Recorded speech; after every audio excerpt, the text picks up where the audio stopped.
passe. Super, l'artiste. Super, encore un but sensationnel.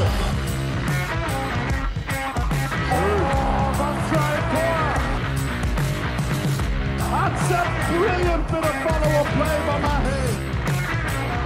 Oh my goodness me, what a shot. Sagosen setter det hen! Han setter den! De er i semifinale igjen!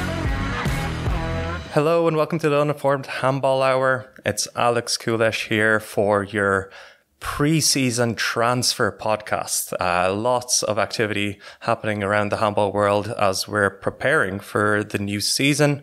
It will be just me today as Chris O'Reilly is busy orchestrating an arts festival that he does every year. Unfortunately, that coincides with the start of the season, so it will be just me, but don't be worried.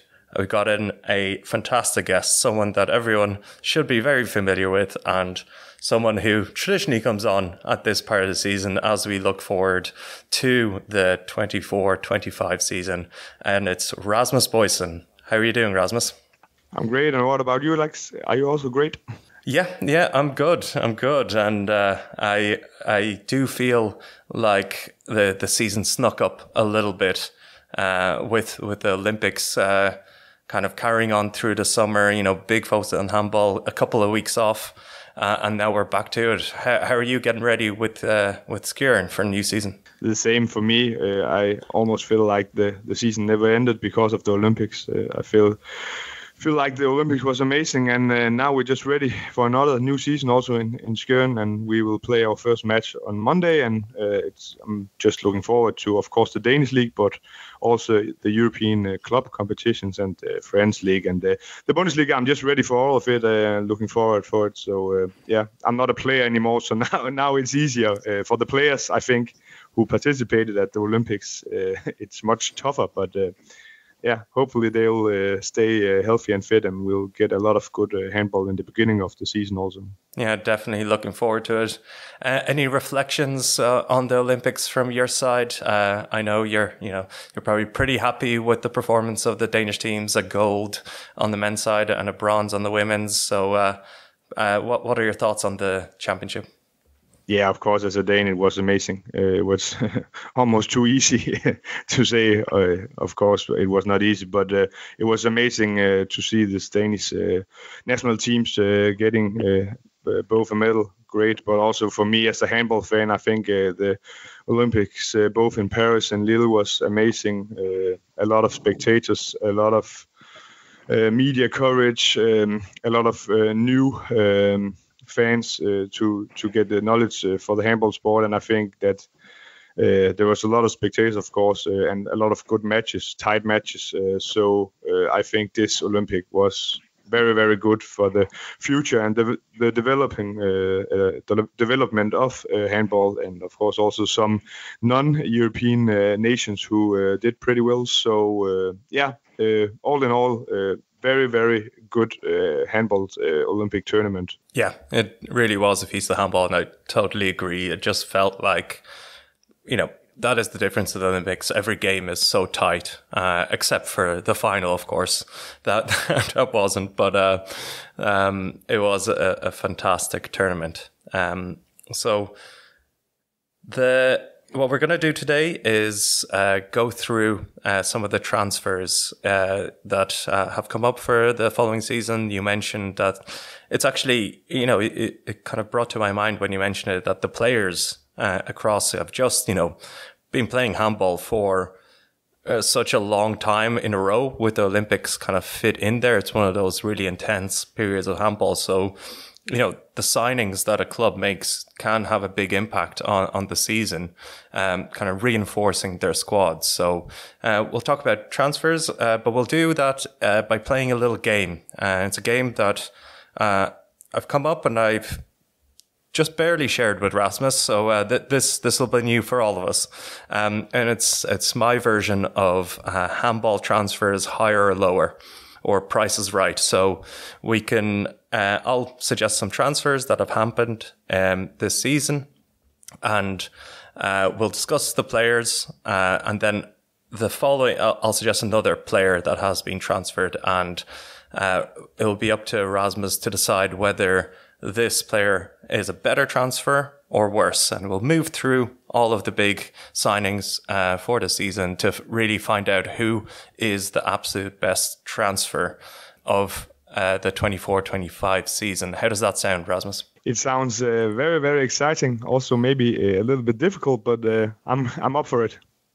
Yeah, and just to be clear, I haven't told Rasmus what players we're going to talk about, but I have full confidence in his knowledge and ability in the European handball club world to navigate this game. So, good luck, I'll say, but it should be a good bit of fun. But maybe before we dive into the Price is Right game, let's talk about a big transfer that has just been confirmed, and not for this season, but for the 2025 season. And that is, of course, Jim Gottfriedson, long rumored to be moving to Szeged, finally confirmed by the club and him that transfer has been completed and he will play for Szeged from the 25-26 season. What are your thoughts on Jim's move? For me, it seems like a win-win-win situation. Jim Gottfriedson has done an amazing job in Flensburg. Played this season is his 12th. Of course, also in the Bundesliga, it's very, very tough to play. And he has been a key player for Flensburg throughout all these years. And he talked about it several years ago that maybe in the end, he should also try a new project. He was rumored for several other clubs, but in the end, it became Szeged. And for him, it seems like he's ready to try something new. And if he should do that, it's also now. And maybe this could also prolong his both national team career, but also all in all his career to play maybe 2-3 more years in the Hungarian league than he could if he played in the Bundesliga. For Szeged, it's also a great signing with the new coach, my former coach, Mikael Abelgren. They are preparing a new style, a more Scandinavian style, also, of course, with Schellman as assistant coach. And now they have signed Jim Gottfriedson. He could maybe also get even more Scandinavian players interested. They already signed, of course, Thulin, Magnus Rød, and Bogujevic and so on, but even more. So for Szeged, I think it's it's a key signing because they have a lot of ambitions for the future, and they want this Scandinavian style. I think it will take some time, but Jim is a great signing in my opinion. And also, I think for Flensburg, with a new coach in Krikau and with a lot of years with Jim Gottfriedson, it's maybe also the time for them to try something new after 12 years. And they have a lot of new players and also maybe another style than they played like 2 or 3 years ago with more speed and so on. So, yeah, as I began to say, I think it's win-win-win for everyone. Definitely. I think for Jim, it has felt that he's stagnated a little bit last season and maybe the season before that with Flensburg. I think the many games in the Bundesliga catching up on him a little bit from his kind of early peak, winning those Bundesliga titles with Flensburg, to his last European Championship with Sweden. Since then, it has felt that maybe it is the right time for him to try something new, and hopefully this does invigorate him as a player, as you said, extend the career. But you do say that Flensburg is another win there, but we'll just have to see what how they replace them as well. I think that is definitely a question on many people's lips at the moment. Where do they go with kind of losing their general on the field and their captain? They're going to need someone to step in there. Any thoughts on possibilities for Flensburg? I actually think there's a lot of possibilities, because 5 or maybe 10 years ago it felt like there was not that many playmaker types, because they need a playmaker to give the ball in the right moments for, of course, Pütlik and Kai Smits and all the great backs they have. Now there's a lot of these types, so I think it will be more easy now than 5 years ago to find this solution, this replacement for Jim. Of course, Jim has, as mentioned before, been amazing. Like 12 years in the Bundesliga on the top level, huge respect. But it seems like there's a lot of options. I'm not that sure that it will be a Scandinavian player, but let's see. There's a lot of rumors right now. We'll just have to wait. But also, Flensburg is a very I think there's a lot of players who would be interested in joining this club right now, because they have. I see them as one of the top favorites for the Bundesliga this season, and they have a very good coach. And it seems like, of course, also with a great arena and great home fans, and handball is almost religion in Flensburg. So, I think there's a lot of great players who could be interested in joining this project.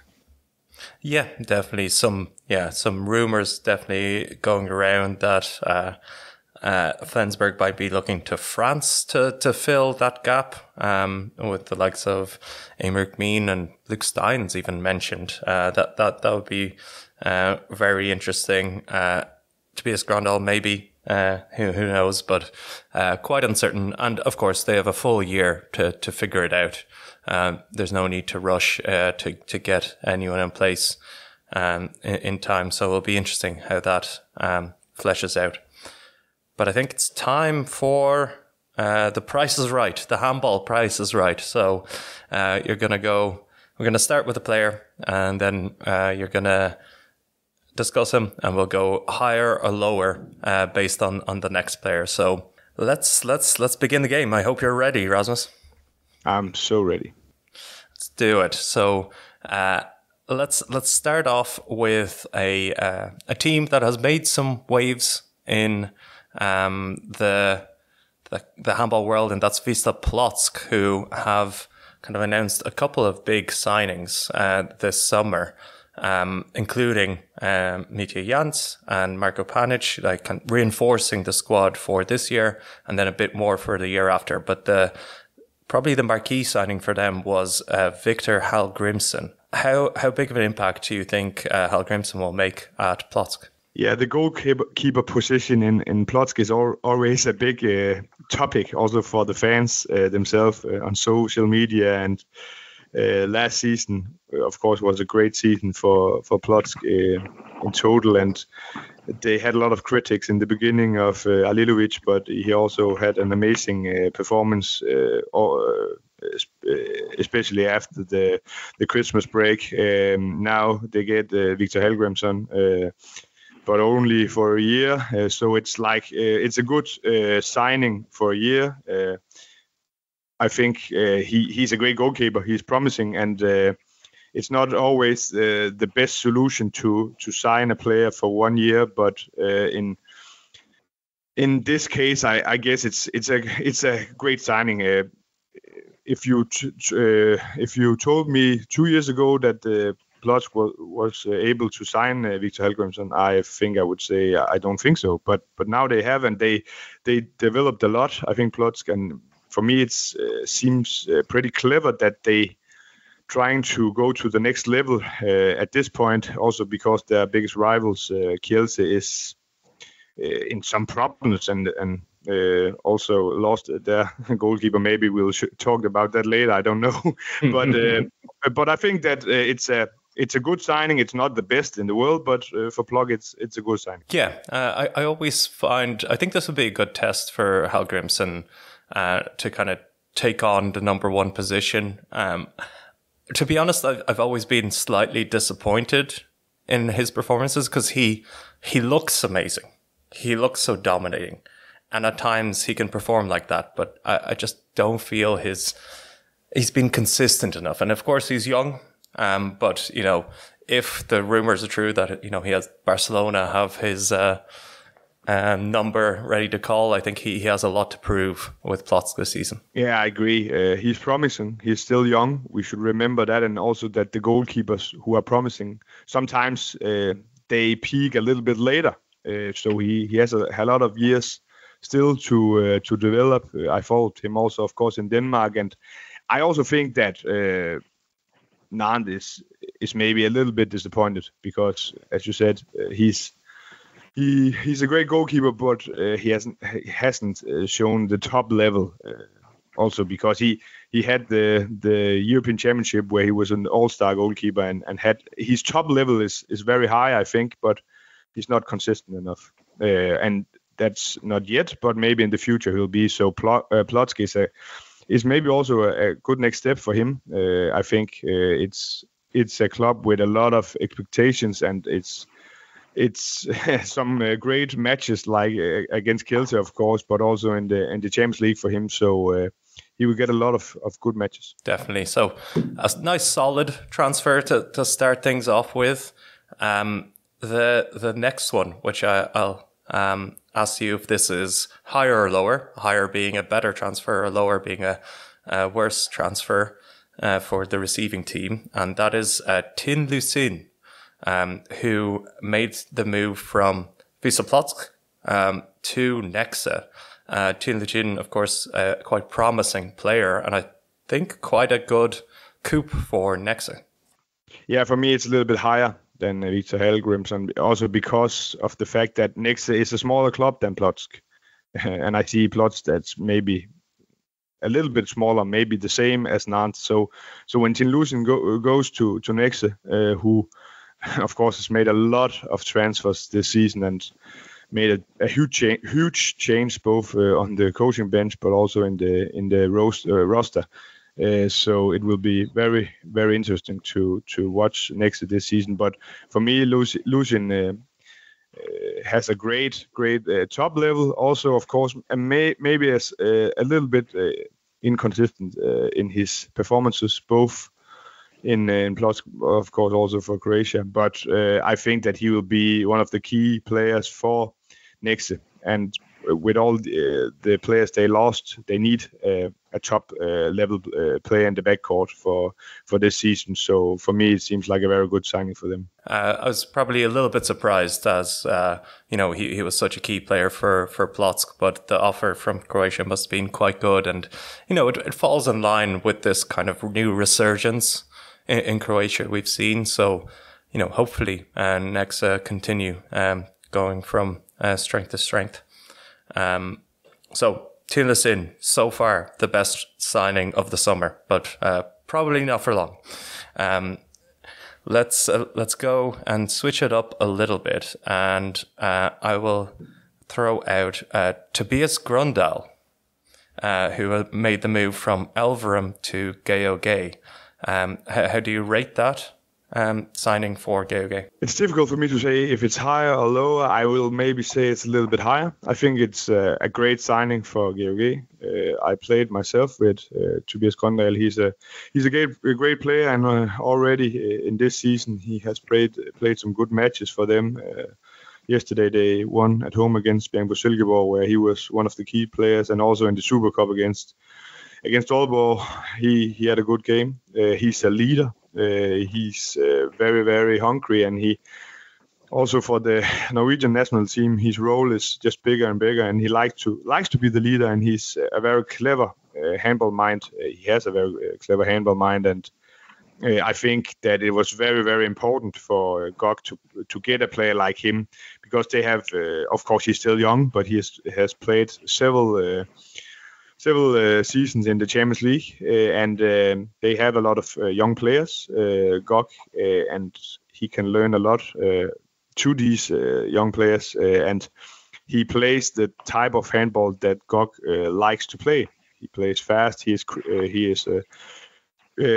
a lot of creativity, and So for me, it's a very good signing. And I think he will be one of the key players. He will be the key player in the offensive, the attack of GOG. And they have, of course, once again lost a lot of key players. So they need to start a little bit over. Also a new coach in Kasper Christensen. So it will be very, very interesting. Also because they had they have a bad season last season, because they didn't manage to go to the semifinals. But they are very interesting team to follow, and Tobias Grøndal will be very important for them. I was a little bit surprised that he chose GOG, because I would say it's almost a lateral step from Elverum. It's probably GOG a better club overall, but lateral for Grøndal, who has gone from strength to strength. But I think it does give a really good opportunity for him to kind of develop and grow and bring this team up. And as he said, in the Super Cup, Aalborg won 29-28 in the Danish Super Cup with Tobias Grøndal playing a vital role. So what do you think? What do you think are GOG's chances this season in terms of their ability to be right at the top? As you mentioned, both Elverum and GOG is pretty much the same level, but of course the Danish league is much stronger. So I think he also talked about this in a pre-game interview last night, that it's important for him to take it step by step, and now he think that the next step for him was the Danish league. And I think it will be very interesting to see GOG this season. Maybe the ambitions and also the expectations from the media and from the fans are a little bit lower this season. I think that's not a problem for them. But the Danish league is very tough, and they will play a lot of matches also in the European League. And there's not a big difference in the level from 2 to maybe 6 or 7. Of course, Aalborg is in a regular season on another level, I think. But after that, there's a lot of teams who could beat each other in head-to-head matches, and I think that GOG has a good chance to be, of course, in. They want to be in top 4, of course, because you get points to the playoffs, and I think they have a good chance for that. Maybe it will take some time because some of the players who didn't play that much last season will have bigger roles right now. So very, very interesting to follow. Definitely, it's going to be a good season for Tobias Grøndal, who is now the best signing of the summer transfer window. Until I ask the next question, and we're going to go back to Poland. And for Kielce, not too many signings except for a kind of blockbuster swap deal with Nantes, where they received Theo Manar, a great, promising line player. But the player I want to ask is Jorge Mercada, who has made the move from Nantes to Kielce for the upcoming season. How do you rate that signing? I rate it lower than Tobias Grøndal. I don't think it's a bad signing, but of course, Mercada he's a developed handball player, I would say. He's very, very stable. He's a great defender, and I think that also the fact that he's used to play with Dushibayev and all that will fit Kielce well.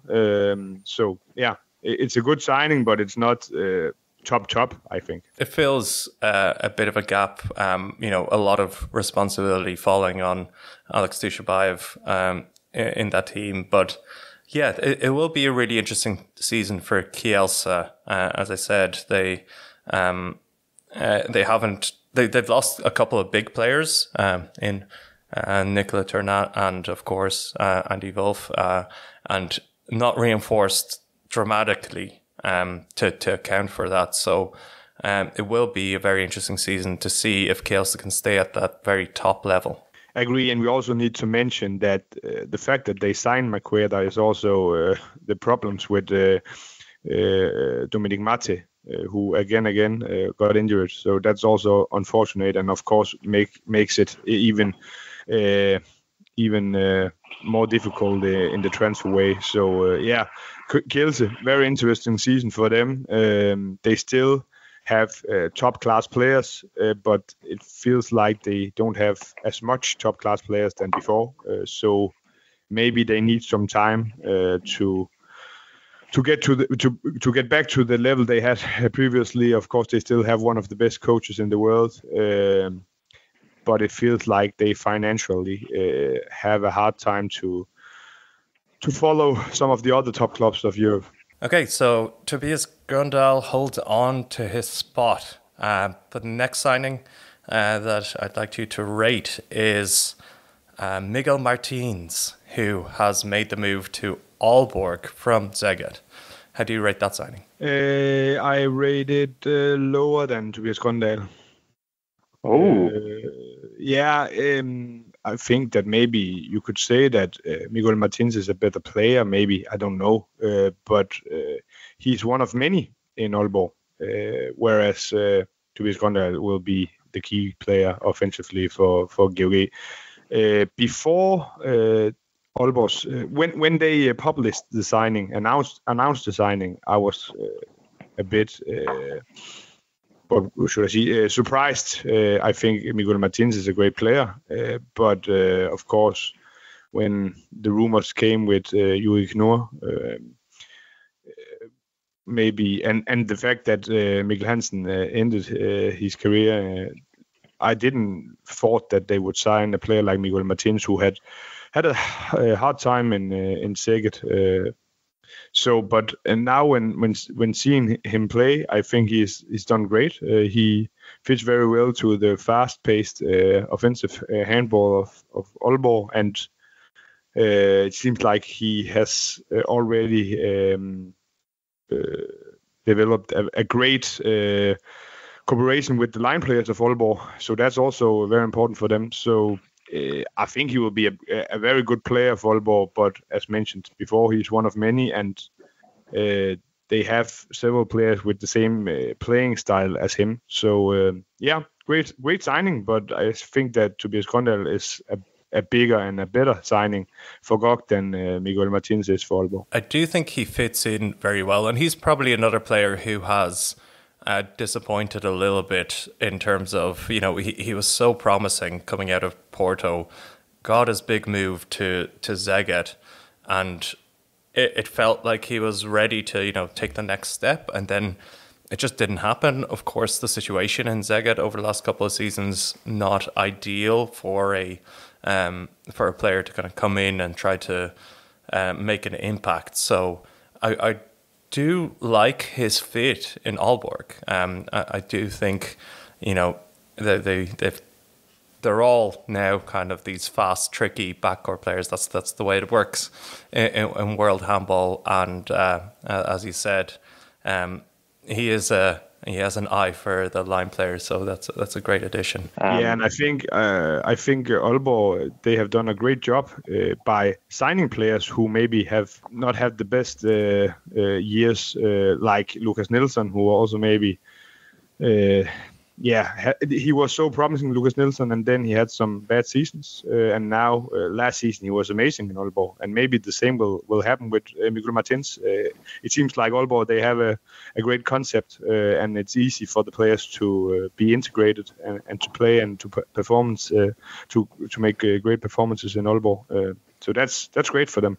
Any first impressions of Mike Makula as the new head coach? It's difficult because I think Aalborg, they had 8 or 9 players at the Olympics, so they have had not that much time to get the new ideas of Makula, and now I think they had a week or so for the players at the Olympics, and then they played 2 matches now, so it's maybe a little bit too early to say. They have the players of Aalborg have talked about that the biggest new thing is that they train maybe a little bit harder. The German way, maybe the Scandinavian way is a little bit less hard. So that's maybe the biggest new thing. But Makula has shown that he's a great coach, and he talked about that he wants to play fast, he wants to run, counter-attacking and everything like that. So that's maybe a little bit a new thing for Aalborg. So it will be very interesting to see how quick they can develop this new type of playing. Moving on, and it's a Scandinavian player that has been quite injury prone in the past, and of course I'm speaking about Magnus Rød, who made the move from Kolstad to Szeged, kind of bringing in that new wave of players. So Szeged, of course, signing Tobias Thulin, Smarrison, Jeremy Toto on the line, Lazar Kukic as well. But I think Magnus Rudd would probably stand out as the biggest player for Szeged's kind of first foray with Mikael Appelgren. How would you rate that as a signing? I think it's higher. It's higher than Grøndal. It's difficult with Magnus Rød because you don't know what will happen. I think Szeged, they really, really hope that he will stay away from these injuries, and I think it was a very clever choice of him to cancel his participation in the Olympics, to use this summer to get fit and get ready for another season. I think it's good for him to play in a league like the Hungarian. Of course, the Norwegian is not that hard also, but the level is more. There's more team who can play great in Norway than in Hungary. I think Hungary is a great league, but it's like 4 or 5 teams. So, and mostly it's the matches against West Brom who is important and who is difficult. So he will get some time to recover, and he needs that because when he's fit, he's one of the best all-round right backs in the world. He's a very, very good defender. He's a very good counter-attacking player, and despite he's very tall, he's also very good at playing 1 against 1 in the attack. So he's a very good player. So if he's not injured, it's a great signing for Szeged, in my opinion. Yeah, I thought you might dock him some marks just for that injury record. And, I was probably a little bit surprised that he moved on from Kolstad that early. But of course, with Kolstad, there's broader issues at hand. Again, as with Norway, as with every team that's ever had Magnus Ruud, when he's on form, he is absolutely a top player. And hopefully, maybe, playing in Norway didn't help him with his injuries. So let's see if the Hungarian medics are a little bit better in Szeged. What about your broad opinion on Szeged's kind of signings and their setup for the season? Do you think they're ready to mount a challenge at the highest level already? Or, it's really next year with that's part of the plan to get to the top? With all these new players and with a new type of playing, I think it will take more time. They need a year or two to find their level. They have signed some very good players. I really like Lazar Kukic. I really like Smarrison, who did great in Magdeburg also.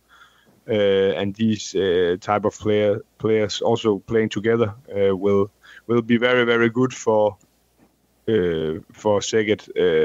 Maybe they need more players who can contribute in both defense and attack. Let's see how things will go, but I think they need more time. They do. They have a great team, but it's so difficult to go to the Final Four. If everything goes well, okay, they can for sure do it, but it will be difficult because there's a lot of great teams out there who didn't change that much players, and of course still they have a good team, but there's also 6, 7, 8 teams who maybe have slightly a better team. Yeah, it'll be interesting to see how this team shapes up with Mikael Appelgren. What do you think, having played under him, what do you think his approach will be to the biggest coaching job in his career? How will he handle that? For me, he's a modern type of coach. He also played in Spain, so he also have this Spanish kind of thinking. So he both has the Spanish but also of course the Scandinavian. That's a dangerous combination. Yeah, exactly. And he's very, very tactically strong. The best tactical coach I've played under. So for sure, the players of Szeged will see some video and will be very, very ready for all the matches they will play tactically. So I think that he's shown that he with both Stevehof and also with Elvorm has done great. And now, as you mentioned, this is for sure his biggest job until now. And I think they will play a more Scandinavian type of play with a lot of speed, with a lot of counterattacking. So of course it will take some time, but in the end, I think that Szeged has a great chance to be better than they have been for like the 2 or 3 last seasons. We're going to switch to France now. We mentioned Nantes and the trade they had with Kielce, and I will throw out 2 names here. I'm going to start with Nicolas Ternat, who has gone back to Nantes from Kielce. Really a kind of a big signing for a statement by Nantes going into the season. The line player position was probably a slight weakness for them. They didn't have anyone at the very top offensively over the last couple of seasons. Is it higher or lower than Magnus Rode for you? Again, very difficult. I'm gonna go higher. For this season, I think it's higher, but it's a very interesting swap for me because Theo Monard, he's more promising, of course, than Ternat. So for the future, I don't know if this is a good signing, but for this season, I think it's very, very good. I saw the Super Cup match for Nantes against Paris, and offensively they are a lot stronger now than they were last season already. So for this season, I think it's a very, very good signing. It's a real statement by Nantes, who don't just because he has played before at Nantes, it doesn't feel as huge of a statement, I think personally, but it is a top player, reinforcing that team. And that performance against PSG in the Super Cup definitely sent waves to Europe. Nantes are pretty serious this year. And I'm going to throw out the next player who I rate very highly. May not be familiar to everyone, but I want to get your thoughts on it, and that is Ayoub Abdi, who has taken on the Nantes colours after moving from Toulouse. It was Toulouse, right? Yeah. After some great seasons with Toulouse, I think he might be one of the kind of most underrated signings of the season. Agree. I think he's a great player. He has shown that for several seasons. So for me, it's higher than Ternat. Wow. Yeah. Okay, we're on the same page then. We both rate him very highly. I rate him very highly, and I think that it's not easy to get these type of right backs. He also showed in the Super Cup already that he's a great player. He's shown that for several seasons in a very strong French league, where Toulouse has performed for several seasons.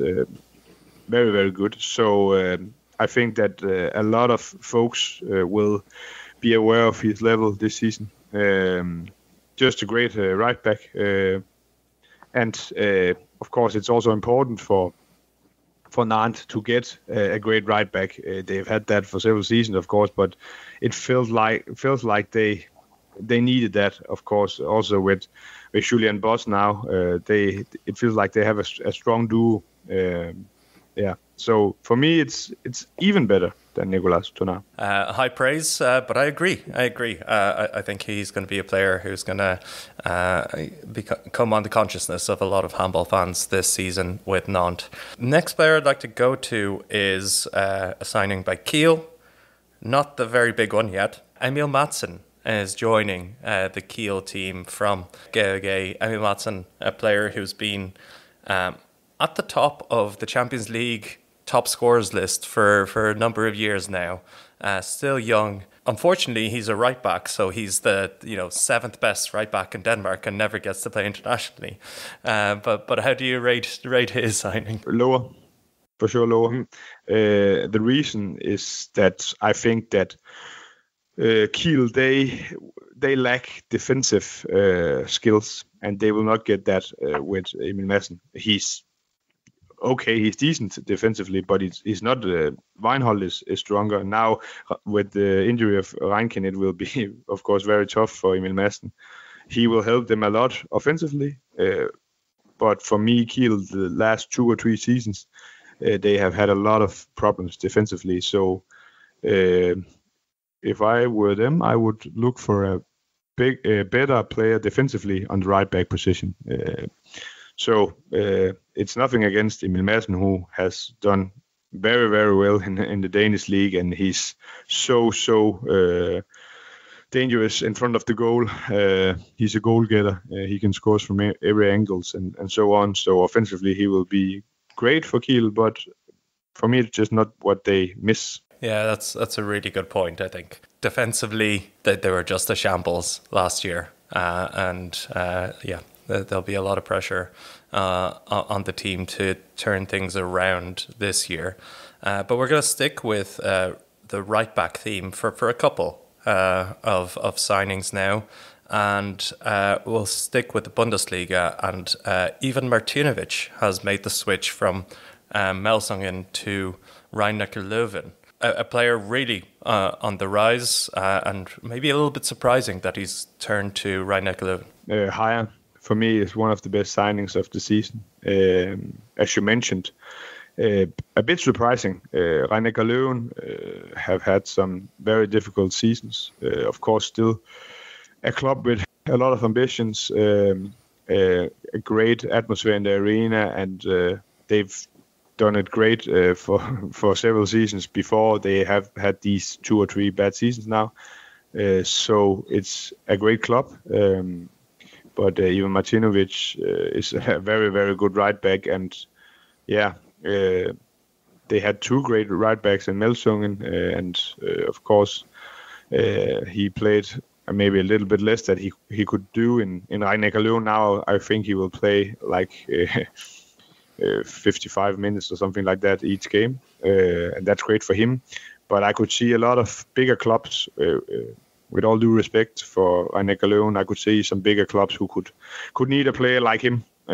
So for me, it's one of the best signings of the season. I think this signing was actually done, a couple of years ago, leading up. So definitely a coup for Rhein-Neckar-Löwen, who have a pretty nice an exciting backcourt now with Martinovic. Of course, Yuri Knorr still around for this season.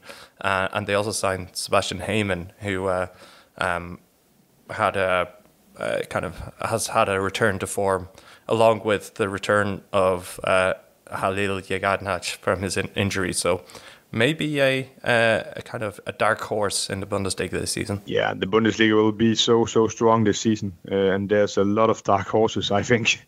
Of course, it's probably the usual suspects, like the top 4, like last season, but there's a lot of teams that on the right day could beat these 4 teams, and Rhein-Neckar-Löwen is for sure one of these teams. They have had a lot of injuries throughout the last 2 seasons or so. And of course, if that continues, it will be difficult. But when they have their players ready, they can beat every team in Germany. I'm going to throw another one out for you that I think you're going to find hard, because I know how much you rate this player. And this is another potential dark horse, one of many. But Gummersbach making the signing of Dominik Kuzmanovic from Nexa, the top Croatian kind of young goalkeeper. How does that compare to Ivan Martinovic? That's difficult, because for me, that's also one of the best signings of the season, if not the best. Because with all due respect for Gummersbach, they have had some difficult seasons. They did so good last season, and now they are very much developing and trying to go now also for Europe and something like that. But I have to say it's higher. Also because the goalkeeper position, it's so important to get a great goalkeeper, and Dominik Kuzmanovic is so young and promising, and for him to choose Gummersbach shows a lot for Gummersbach. That's a great signing. He could choose a lot of the best clubs in the world. He also talked about that, but he's young and he needs time also for him to develop and to play a lot. and for sure he'll do that in Gummersbach. So if you can find a better signing than that for this season, I will be surprised. But let's see. Big stakes on Dominik Kuzmanovic, and again Gummersbach also signing Kenton Maye, which I think is a really nice signing for them. It's quite a young squad in general. The likes of kind of Julian Koster and Georgi Chekvar-Bradze kind of rising up through the ranks, and I think Kenton Maye can add some structure to the team, and nice to see him in the Bundesliga. So Gummersbach definitely a nice team to look out for, with of course Sigurdsson as coach, and a nice project. But yeah, one of the many dark horses in the Bundesliga this season. It is gonna get hard now. You say that you've set a high bar, but there's some big names still remaining on my list, and the next one is Luka Sindrich, who has made the transfer from Dinamo Bucuresti to Veszprém, together with Xavi Pascual again. You know, you can probably get those two together in terms of impact of a signing. How do you rate that? I rate lower. I think he's a star player, of course, but Veszprém has a lot of star players, and I'm not so sure that that's what they need. He has also had a lot of injuries the last couple of seasons. So yeah, for me it's lower. I think he will fit perfectly into the Pascual way of playing, and he's a great player. But Veszprém, they can sign almost every player in the world. So for me, it's like the way Gummersbach, they made a big scoop. Veszprém, they just find another player, and if they didn't sign the Lukas Sindrich, maybe they find another one. I think he'll be a great player for them, and he also knows Fabregas from their time together in Barca. So maybe it will not take a lot of matches before he will be integrated. So it's a great signing, but it's not as great as Dominik Kuzmanovic, in my opinion. Yeah, interesting. For me, I do see, like, if Veszprém just signed Lukas Sindrich, I would probably kind of agree with your view that he's just another top player into the team. But there is that just combination with Xavi Pascual, who, Sindrich is Pascual's general. He's been dragging him around Europe for the last couple of seasons. But that's true, Alex. But if you looked at Dinamo Bucuresti last season, for me, in my opinion, Lazar Kukic was much more important for them than Sindrich. But yeah. Yeah, no, I agreed. And I was going to say, yeah, I think that it didn't quite work out in Dinamo Bucuresti. But let's see how this kind of Veszprém project is steered by Xavi Pascual. I think that, if we're talking about coaching changes, that could be the biggest one. If you're going to win a Champions League, I think you've got the right coach for it. Yeah, I agree. In Veszprém, you need a big coach, a big name, a big leader, and they have that now. Will be very interesting. I think the battle with Szeged will be fun as well. I've only got two more left on my list. On to the next one, and that is Yahia Omar, moving from Veszprém to PSG, which I rate as a really, really top signing. But is it better than Dominik Kuzmanovic? No, it's not better. but I think it's a top signing, because I think that Paris, they needed a better right back, and Omar is a great right back. Of course, his injury took some time, and I think maybe a little bit unstable in the Olympics, but also had some great matches, and he's just a great right back with a lot of skills, both offensively and also defensively. So that's what they need, Paris. They need a top right back. After they lost Cristopans, they have had good right backs, but not one of the best Of course, there's a lot of great right backs at the moment. So he's maybe top 10 in the world. That's good to be in top 10 in the world on that position. Yeah, it's probably top 10 players, top 10 right backs is probably roughly the same list in the handball world today. He had, obviously that big knee injury, which kept him out most of last season. But I was really impressed with his performances in the Olympics. He really kind of took center stage for that Egypt team, kind of dragging them across, of course. I'm sure you're as disappointed as we were with how it all ended. But yeah, it's a huge improvement on Kent Robin Tonninson, who has been thrust into that right back position for PSG. He's still there as a great backup, but I think Yahya Omar in the Champions League for PSG is going to make a really big impact. It seems like they are maybe a little bit stronger this season than last season. Of course, they lost Nikola Karabatis, and it will be very interesting to see how they will do without him. But it's some great signings for me. Of course, Yahya Omar is maybe the biggest signing, but also Danny Bayens is a player who knows Luke Steins, and they can play very, very fast in the offense. They didn't play that fast last season, and maybe now it's the time to play even more with speed offensively. So still a great team. Yeah, I did find that Danny Bayens signing quite strange, I would say at the time, because obviously there's that connection with Luke Steins, and they hit amazing peaks with the Netherlands, and I think that's what PSG are hoping for with that combination. Raul Gonzalez, very familiar with Steins, and hoping to get that. But Danny Bayens, is he a replacement for Luka Karabatic? I'm not sure. Maybe we'll see if the step up is he'll be able to handle the step up.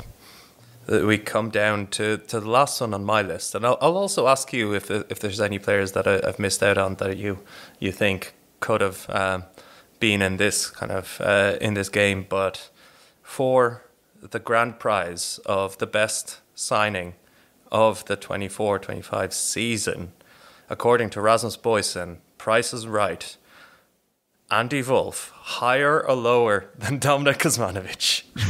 For me, it's actually pretty easy. It's lower, and it's not about for sure, because a lot of guys talks about the fact that THW Kiel needs a better goalkeeper. I can agree on that, because Kiel is one of the best clubs of the world.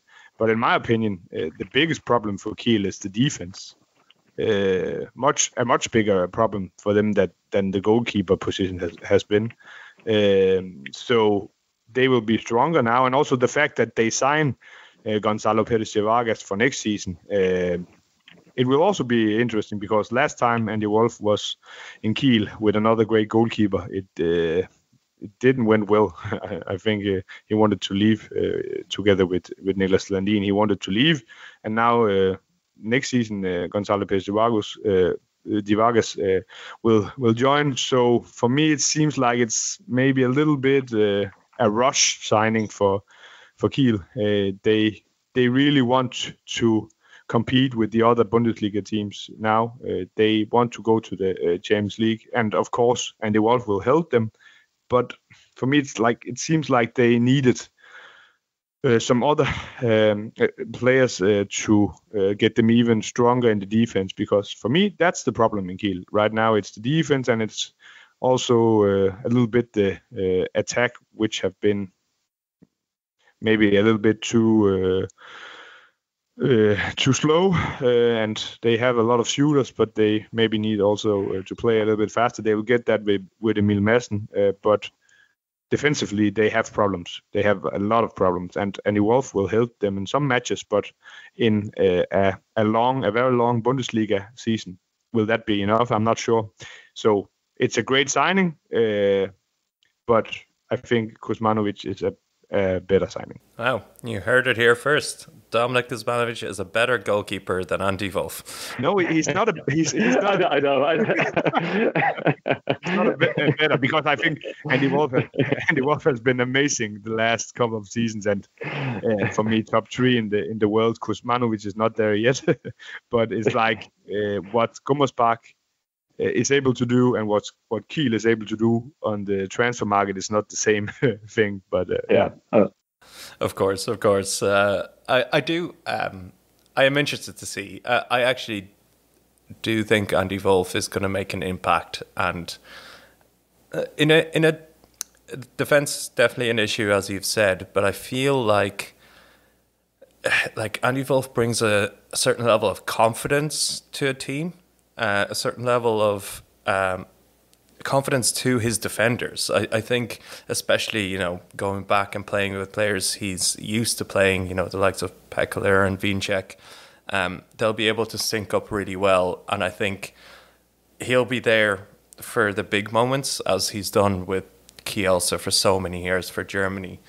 And I think he could, they're kind of bypassing the issue with getting Wolf in, but I think he might have a broader impact on the defence as well. We'll have to see how it works out, and I think you pose a really good question next year as well with Pers de Vargas, how that all works out, because we know Andy Wolf likes playing 60 minutes.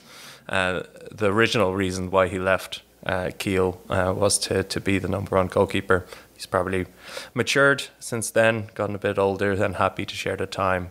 But I think he will make a big impact, and I look back towards that Kiel team with Landin and how many times Landin saved them, and I think Wolf could replicate that. Yeah, it's a good point, because actually the last season with Niklas Landin, Kiel also had a lot of problems defensively. The fact was that in the toughest matches, Landin was out of this world and had like 20 saves every time they played against Berlin and they played against Flensburg and Magdeburg. And of course, if Andy Wolf could do the same as Landin, he will have a big impact. But I just think that they also have other problems than the goalkeeper position. But that's it. So Dominik Kuzmanovic, the signing of the season for the 24-25 season. Is there any players you'd like to give kind of an honourable mention, that any transfers that kind of caught your eye that we didn't go through? Yeah, of course, all the signings of Scan Handball. No. Of course. No, I'm joking. I actually think you chose a lot of good signings. So, no, actually not. I think it was fun. It was difficult, but it was also fun. You stood up to the challenge absolutely brilliantly. The only man who I'd have full confidence to take on a mammoth challenge like this. But thanks so much for joining, Rasmus. Good luck with the new season with Skjern. And let's enjoy some great handball again. For sure. Thanks for having me.